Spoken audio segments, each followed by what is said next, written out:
কখনো কারোর উপর এক্সট্রিম লেভেলে নির্ভরশীল হতে নেই, যাতে নিজের এক্সপেকটেশন ফুলফিল না হলে মন ছোট হয়, বিশেষ করে অন্যের জন্য মন খারাপ হয়।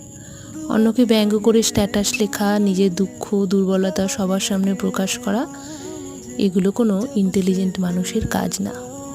পুরনো কোনো স্মৃতি মনে করে হাসো, কাঁদো, যাই করো, নিজেকে স্ট্রং করো, যাতে নিজেকে সামলানোর জন্য অন্যের প্রয়োজন না হয়। অন্যের চোখে নিজেকে খোঁজার দরকার নেই। অন্যের চোখে তোমার ত্রুটিগুলোর মাঝে যখন তোমার গুণগুলো খুঁজে পাবে না, তখন অনেক বেশি কষ্ট হবে। তাই খুব বেশি যদি মন খারাপ হয়, তাহলে রুমের ভিতরে চুপচাপ বসে থাকো, কোনো ভালো সিনেমা দেখো, গরম কফি খাও, বই পড়ো, নিজের ক্রিয়েটিভিটি নিয়ে ব্যস্ত থাকো। অন্যের থেকে কোনো কিছু আশা করার দরকার নেই।